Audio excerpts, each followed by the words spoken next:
have the Ayatollah of fantasy rock and roller with us today, Adam Rank. How you doing, Rank? They look great in person, and I just can't wait till next year where we can pack it full of 25,000. Hey, Bob, how you doing? Hey, I'm doing great. I didn't know it was Ball Guys Day. It was being ranked. I mean, how do you lose? This is the Dynasty Vipers Vipercast.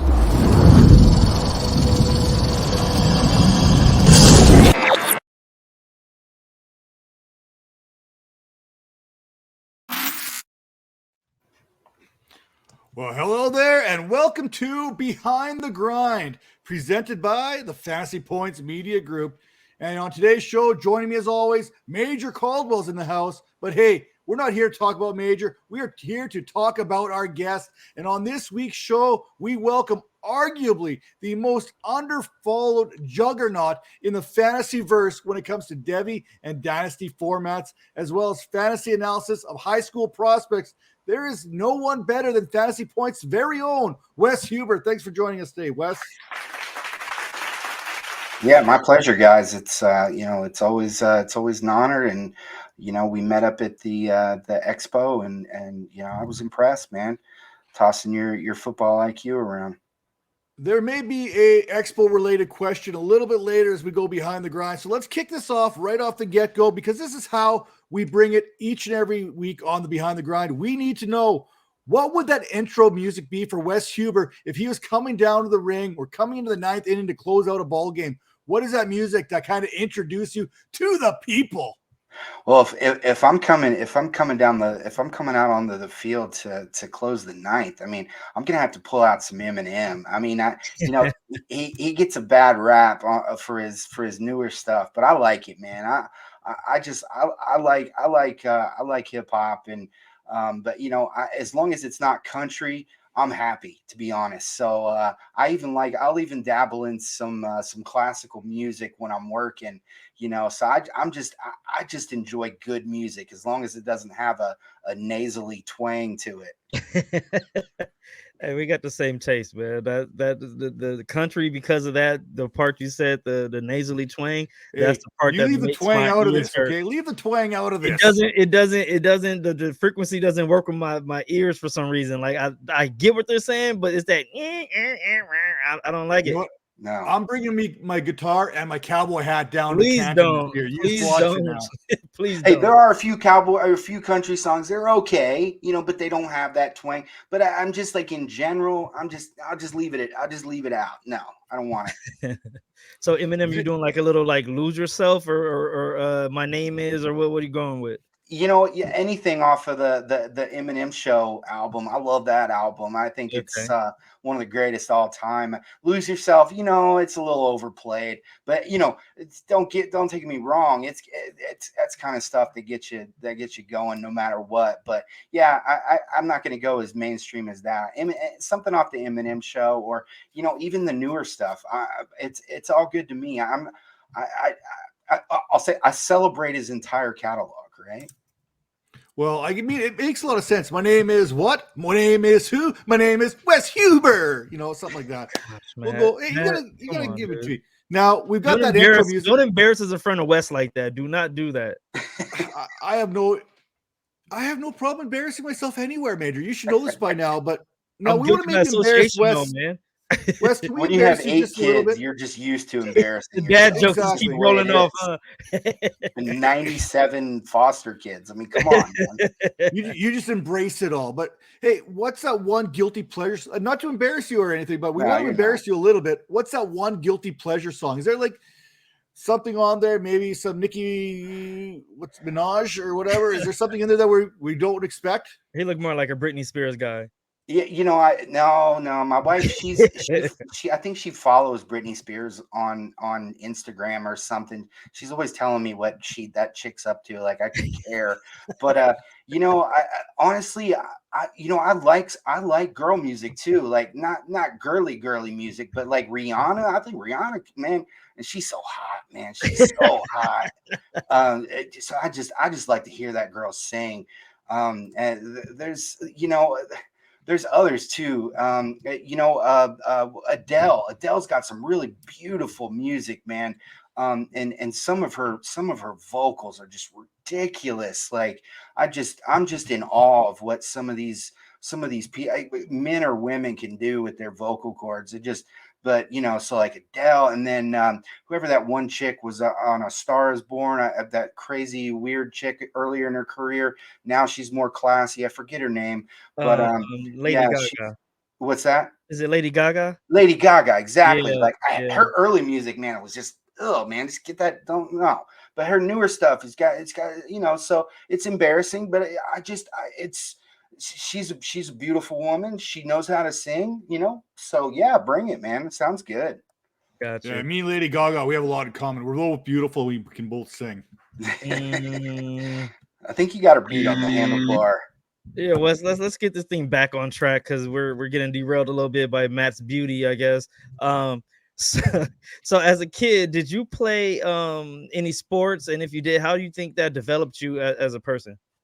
Well, I grew up in Florida, and as hard as it might be to believe, in the '80s, baseball was actually bigger than football, Right. and so I have actually a deeper I have deeper roots into baseball. I was a pitcher. Ended up I we moved to, like I said, I moved in with my mom when I was in elementary school, but I stayed in Florida until I was 13, and then I did eventually leave and live with my mom for a while in Kentucky, and that's really where I got into basketball and football. I played a little pee wee when I was in Florida, but nothing serious.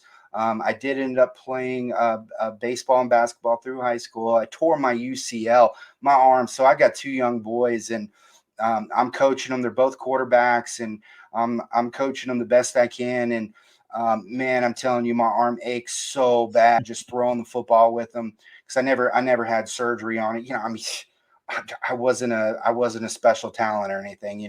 And so my arm it's just tore all my elbows all tore up from pitching. I would throw curveballs all day long, and I don't know when I specifically tore it, but it's tore. I know that, and sometimes I have to put ice on it and I'm just so old. I feel so old saying that. 43, and it's just I'm living through my kids, right? Yeah. Wes, I'm with you on this because I sneeze and my back goes out. I'm not. That's how old I am, right?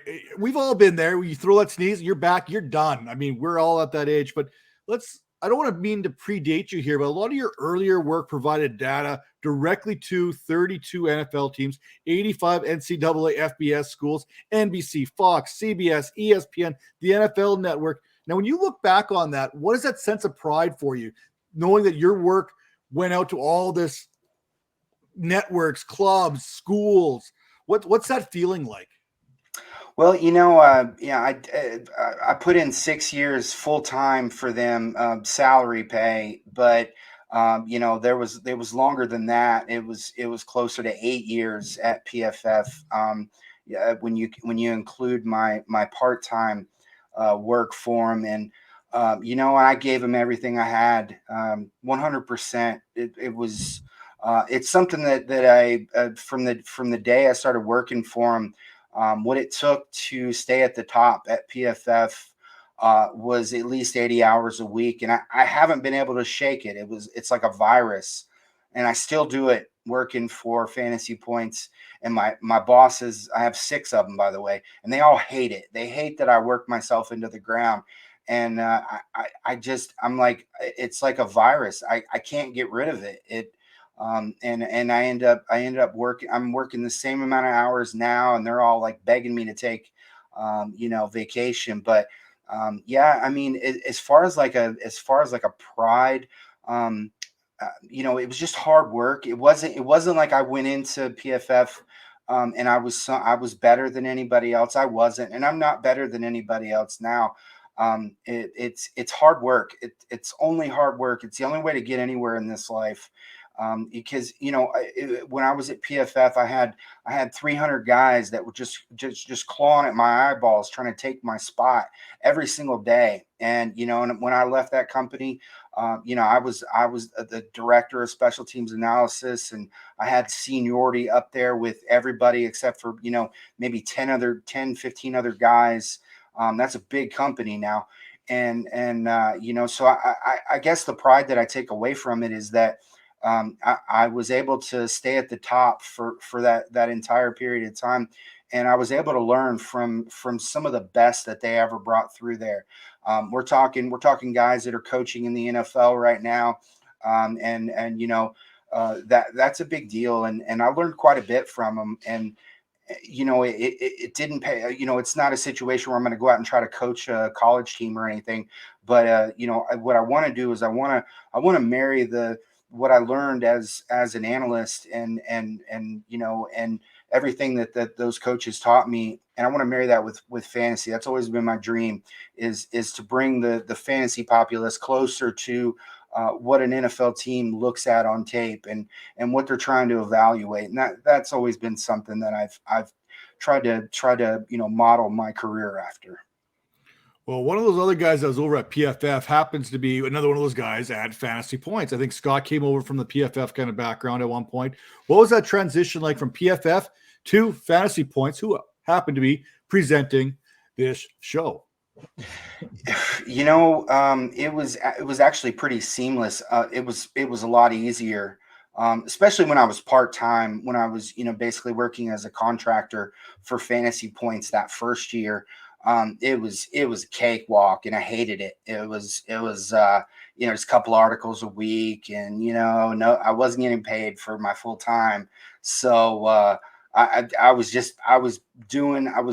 working behind the scenes doing other stuff that I wasn't getting paid for. I hated it. And so it was a rough first year. And on top of that, I had a job lined up where I could have made a lot more money than I'm making as a fantasy writer, but at the same time, using my degree. But that's no fun. This is a passion career for me. I have the greatest job in the world. So, but yeah, when they came out and said, look, we don't want to lose you, we want to keep you, and I didn't even care what the dollar amount was. I was like, yep, sign me up, let's do it. And so year 2 with Fantasy Points, so much better. I'm hard on myself. When I make mistakes, or when I give out bad analysis, I don't just let that stuff slide by. I get pissed at myself. I want to do better. And so that's been a challenge, but at the same time, I work for some tremendous individuals, guys that are you feel honored for knowing. And and I work for a bunch of them. So it's just a dream come true, no question. You just talked a second ago about that decision you kind of made where you had this opportunity to go left and do like the corporate professional, degree career, and then end up doing like this fantasy scouting, like that everyone was kind of like, that's for like nerds, no one's doing that. It's like, it's a nothing career, you're never going to make anything out of yourself. Talk to us about that decision that changed the trajectory of your life. Yeah, it was tough because I've got a family to care for. But the thing that made my career with PFF possible is my wife's. She's got a really good job. She makes really good money, and so I think that's the thing that a lot of people that go into a career at PFF or into a part-time role at PFF don't realize, is that the people that are able to excel through the company, they have support elsewhere. They're not doing it all on their own. Yeah, they're working their butts off. Don't ever question that. But I guarantee every single one of them either has some money set aside in the bank, or they have a spouse that's earning enough money to make up for it. And I know several people that were in that situation. I didn't go around asking everybody, but that's just the way it is. And Real quick, Wes, before you go too far, talk about that conversation you had to have with your wife, and you're like, I kind of don't want to do this. I really got a good feeling about this other thing. And she's like, what the hell is that? Like, what was that conversation like? Well, it wasn't as you know, it's more of a situation like she wants me to be happy, but she wants me to stick with what I'm going to choose. So, I didn't. Before I worked at PFF, we were, obviously we've been married now for 15 years. So, it was, long before I was working at PFF, and so there was a decision prior to working at PFF to getting away from my degree and getting into analytics, and it was a similar conversation there. And then after I left PFF, it was kind of like, what are we doing here? Are you going to go back into your degree now? And it didn't make a lot of sense. But she's supported me all along the way. She's such a great woman, and I wouldn't be here without her. Let's just say that. There's no question. It's on me still. Or it's on you, Matt. No, I could ask it here too. Just kind of being in the industry for as long as you have. I mean, we can go way back to the early 90s, those first few football drafts and whatnot. What are some of the biggest changes you've seen in the industry, and more particular in yourself during that time? Oh wow! Well, so my first exposure to fantasy was baseball, and along the way I've played it all: baseball, basketball, obviously football, and I've been playing college since there was nothing you could use online to build a college league. You had to just do it all offline. You could do it through a message board, but back then we're talking dial up. It was sloppy. And I've even done like WNBA. I used to do everything ESPN offered. I was one of their top ranked overall players. They used to do this like overall ranking. I used to be into it. I would do it all just to get that ranking, but as far as like some of the changes, I mean, definitely PPR was the big change for me.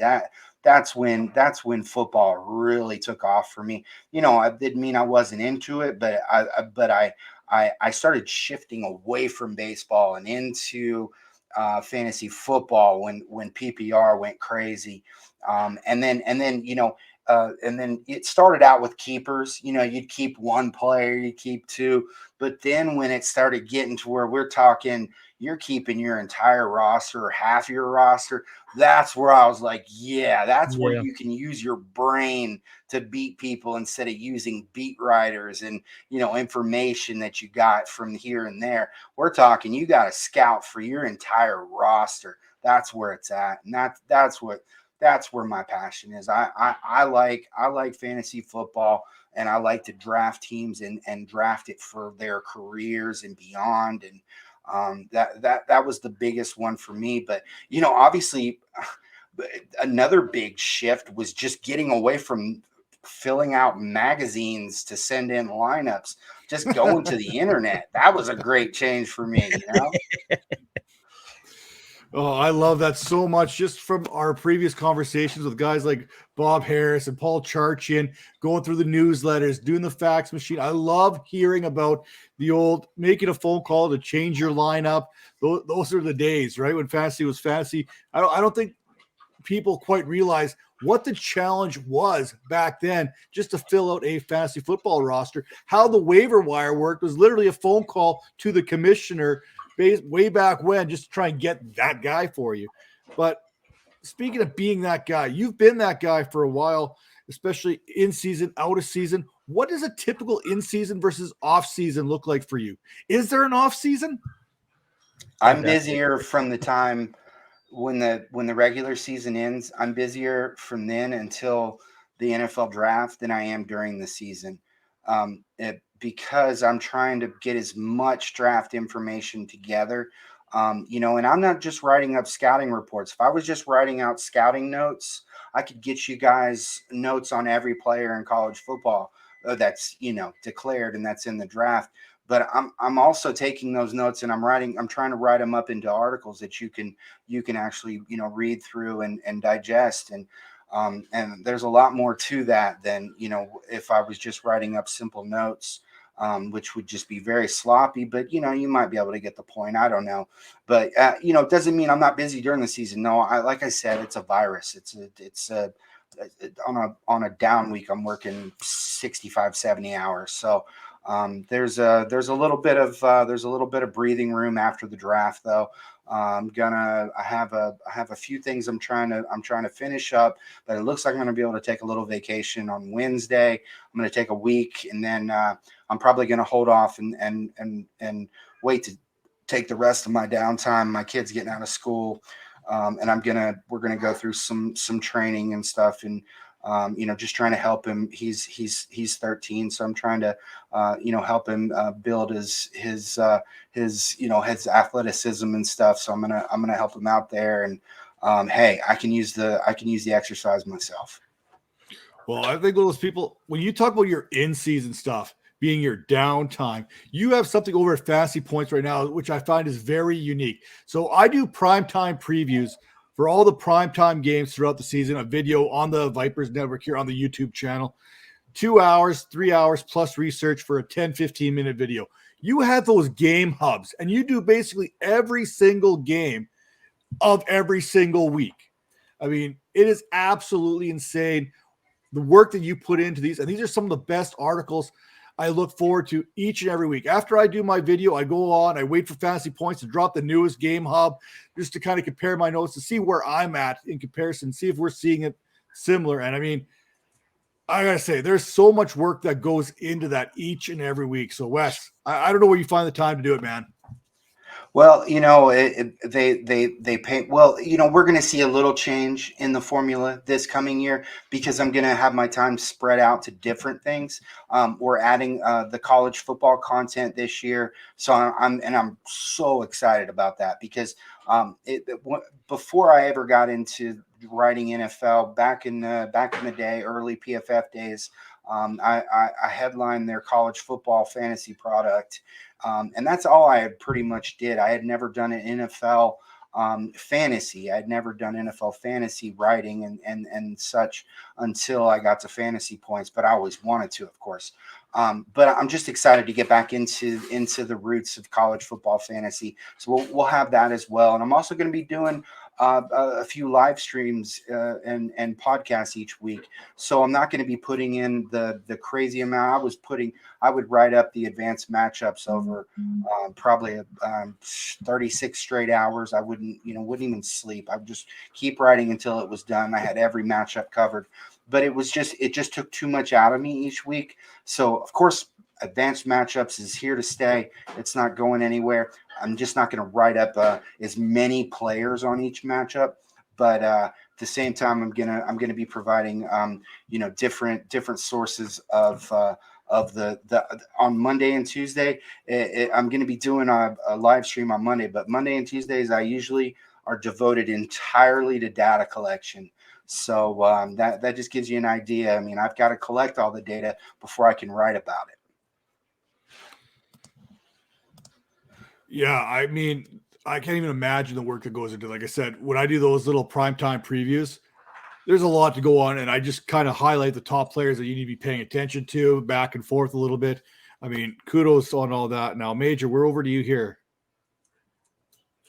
Yeah, so the technology, man, the internet just like kicked me out. But I know you're busy, man. Like you said, you're working, writing, busy. What's some of the stuff on your YouTube playlist that you can share with us? You listen to podcasts? Any favorite YouTubers? What you got going on over there? All right. Well, I'll tell you about one that I love. I love it. I like to see people in pain. And before you jump to conclusions, let me explain. I like to see people in pain, and who I like to see like celebrities in pain. And so one of my favorites is Hot Ones. If you have not Yes, seen that, gotta check it out. great one. Everybody, we're talking Travis Kelce. We're talking, I mean, all kinds of people going and hitting up Hot Ones and actually, Graham Barfield and myself, we're going to be doing a live stream at some point in the future. He's right in the middle of moving. Otherwise, we probably would have already done it. But so we're gonna have the entire lineup. We're gonna have all 10 of the hot wings, and we're gonna go through and we're gonna try to do a draft. I don't know if it's gonna be an underdogs draft or a best ball tens, but we're gonna do the hot wing, the 10 wing challenge while we're drafting, and we're gonna try to talk about football during the live stream. It's obviously we're stealing it from Hot Ones, but we're actually trying to reach out to them, see if they'll give us a retweet or something, Wes, and please, before yeah, you go any further, please, can we please get Matt on there? This is right up Matt on this show. He does any and everything that hurts and burns and haircuts. He does all the stuff, the shirt off. We need him on there with you guys. I want to see his nose, his eyes, his face turn red, about to explode. I have to see this. Okay, how about this? How about I'll do the one with Graham because it's gonna take quite a bit, everything that we have just to complete this draft. But I'll come and I'll do the same thing with you, Matt. How about that? Oh, and then Major, we're gonna need you too, because just like with Graham, we're gonna have to have somebody in the background ready to come in and help us out if we can't talk. And I'm telling you, I'm gonna snot and tear all over myself on these things. Okay. So I had COVID. I've had it 3 times now. The second time I got it, I lost my sense of smell. It's gone, still gone. But I still feel the pain, right? I still feel it because I thought we were going to be doing it for the draft, Graham and I. And so I went to a barbecue place down the road, and I got their hottest stuff, man, and their hottest wings. I came back home, I ate them. I was like, man, that's like nothing. I didn't eat anything that day. I'd been working all day. Man, my stomach felt like I just drank acid. It's awful. 2 battles. You got 2 battles. You got the battle one. You got to like first survive the burning of the mouth and the nose run, and the second battle is later on that night, that stomach battle. So it's 2 different things you got to defeat in that. Yeah, there's that old saying, hot goes in, hot comes out. It's so true, man. And you'll be like picking your teeth of getting a little piece out. You're like, oh, now my mouth is burning again. It's crazy. But really, I love hot stuff. So Matt, let's do it. I'm going to do one with Graham. I'm also going to be doing the same thing with my guy Josh Chevalier, who does the college football product with me. We're going to do one as well. We still got plenty of time before the football season gets here, and I'll do it with you as well. And we'll just run this back and do a hot wings challenge or something. We can talk about football, or we can do a draft, whatever you want to do. Oh, it's going to be ugly because I don't do spicy at all. I don't do hot at all. It will be ugly. I've literally waxed my chest though live on the show before. Like we've done that. So pain's nothing I'm used to. I mean, like you said, I've got 8 kids, so I know what pain's all about. Yeah. Now, what I need to know, because this is important here, especially with Major as a witness, who is the best looking person on the Fantasy Points payroll that you met at the Fantasy Football Expo? Oh. Well, he didn't meet me at the expo, but like I'm pretty hot, so I don't know. Go ahead, Wes. Oh, you're talking, okay, so not just not stats. You're talking, yeah. Oh man. That's a tough one because honestly, I've never met you before, Major, until now. And so the only other person I met other than I'm not counting myself, was you, Matt. Thank you, Wes. Thank you. Hey, you're so dirty, dude. You're so dirty. You're the only one that I knew that had any affiliation to Fantasy Points, because I was the only full timer to show up. Matt, you're so dirty, dude. Like I like Major, you heard it. I'm just saying. Hey, you clever. You're a clever, sneaky guy there. But let's not deal with his foolishness. Let's get back on track, man. Was there any interviews you ever done that you went into it thinking one way about a person and left feeling differently about that person, even like good or bad? Like you may have heard someone's a jerk and you met him like, oh, he's actually really a nice guy, or vice versa. No, everyone's been pretty nice. Okay, I mean, I'm gonna rehash this, and you can go back and watch the footage if you want. So I didn't exactly leave on good terms with everybody at PFF. There's some people that I still have some beef with, and um, day one of the draft this year, there might have been somebody at the very end of the live stream that really pissed me off that I didn't know was going to come on there, that just so happened to be one of those people from PFF that I didn't really care what he said. It was going to piss me off anyway. But I knew going in, he's a dick, and I came out knowing the same thing. Even though, you know what, he's a guy that taught me some really important football, some football knowledge. But I don't care. I don't like being disrespected. And this guy, he did it, and so till he apologizes, that's how it's going to be. Hear that? Now, Oh, what have you learned through fantasy football, and what has fantasy football taught you about yourself? Well, I don't like to lose. I know that. And I'll tell you this. There's a way I approach every fantasy league, and it's a similar approach that I use in life. Is I never quit. I never tank. I never try to lose games so I can improve my draft position. I don't care if there's only one player that's good in the next class. You're going to get 100% my best lineup every week. Now, this past year, I did one of the few times in my life it was actually one of our fantasy point leagues, and I forgot to set my lineup, and it was in the playoffs. I don't know how I did it. I thought I set it, but I didn't set it. Maybe I didn't click the button or something. Something happened. It was one of, maybe 2 or 3 times in my lifetime. I'm usually so strict about that, and I forgot to set mine. Ended up, going into a lineup or going into the playoff week with guys that weren't even playing. But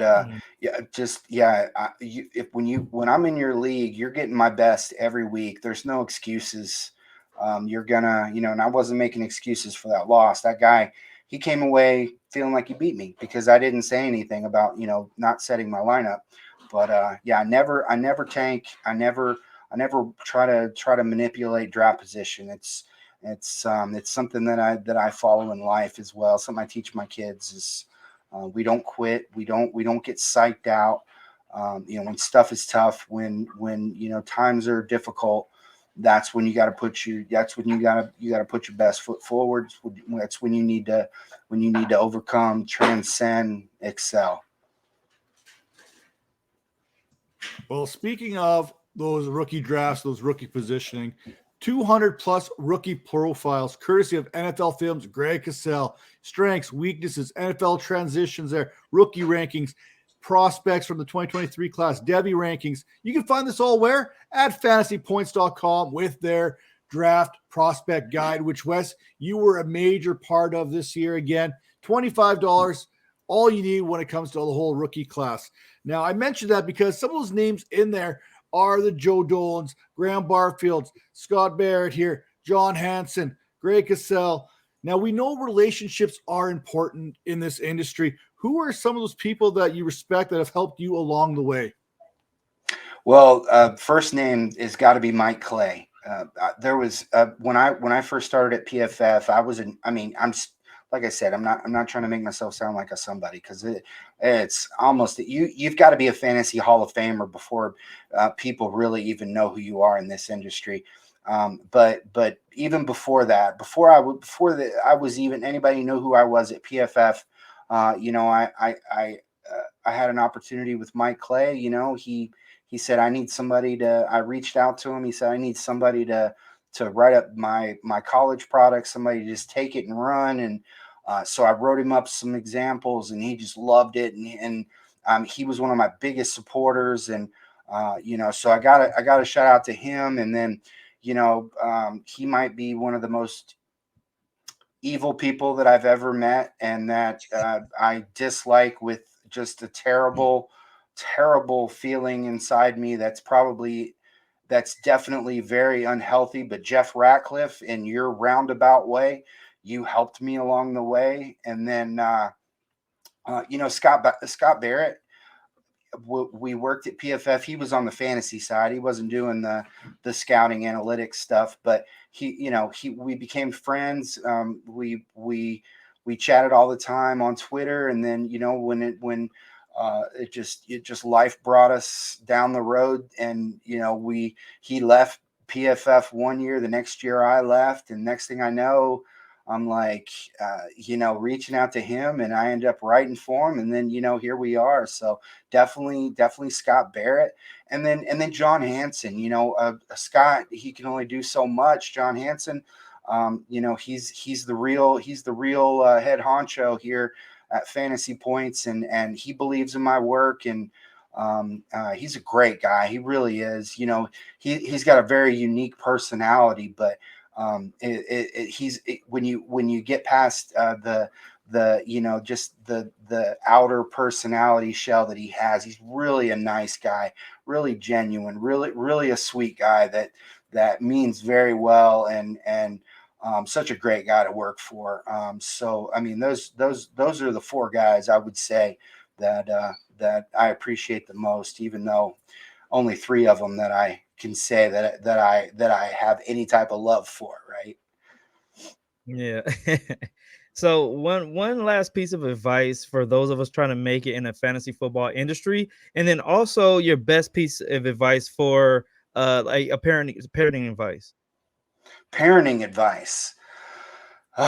It's probably the one that I struggle with the most, and that's patience, because man, just being a parent is difficult. It's Mhm. that they test you in so many ways, and it's so rewarding. But yeah, patience. I just patience and love. You got to hug your kids. You've got to.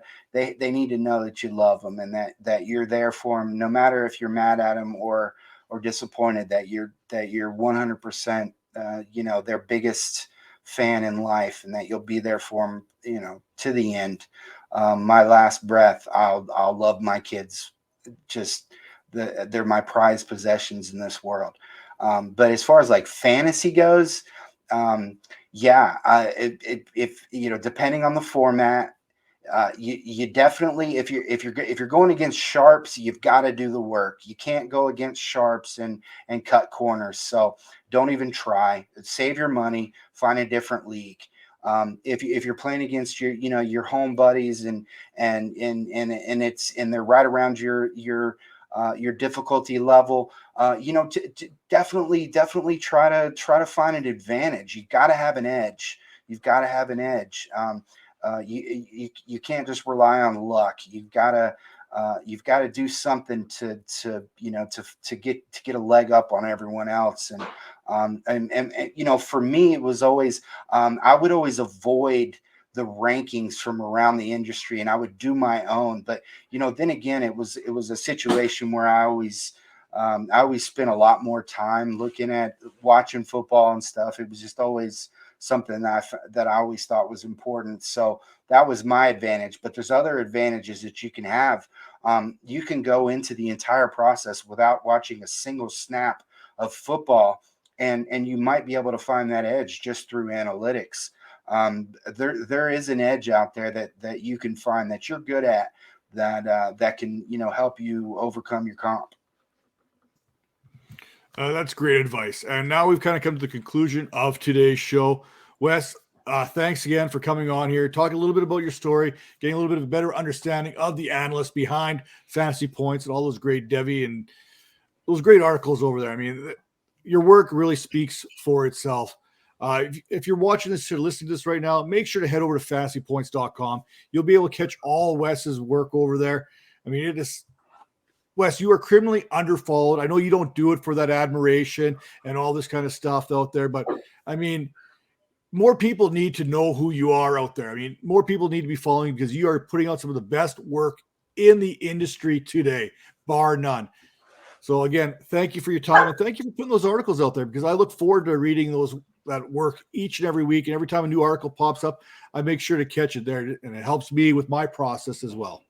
Yeah, absolutely. And I appreciate the kind words, man. It means a lot. And, it's an honor to be in the industry. Just, just to wake up each morning, to jump out of bed, to know that, oh, I'm working today, but guess what? I'm watching football. It's something that I just love doing. Even when I'm in a bad mood, I find my inner peace through watching football and breaking it down, writing about it. And I'm not going to say that it's going to be the flavor for everybody, but I my dog, I think she disagrees, but slow it down. Yeah, but yeah, so it's an honor to even just coming on here and talking. I love coming on podcasts and live streams. I'm just, this is the kind of stuff that I just enjoy. When I go on John Hanson's radio show, I'll do a little bit of research, but honestly, it's mainly just, I just enjoy talking about football, and I like the environments where we can just go back and forth and just discuss whatever's new and passing around the industry. So yeah, it's a great opportunity for me, and if you got to read the stuff at Fantasy Points, even you just avoid my stuff. Just go read Scott Barrett, man. His stuff's ridiculous. Go read Graham Barfield. I mean, this is a guy that you want to talk to, that you want to know if you want to do some running back research. And then John Hanson, Fantasy Football Hall of Famer. I mean, this guy, he's got some stories that would just blow your mind. Just ridiculous. The people he's met, the life he's lived. I mean, he's a living legend. And one of the best actors in television. We might as well throw that out there too. Yeah. But again, for Wes, for Major, hey, I'm Matt Donnelly. This has been Behind the Grind, presented by FantasyPoints.com, the media group there. And hey, in the wise words, whether it's fantasy football or parenting, in the wise words of both Axl Rose and Wes Huber, all we need is just a little patience. See you next time.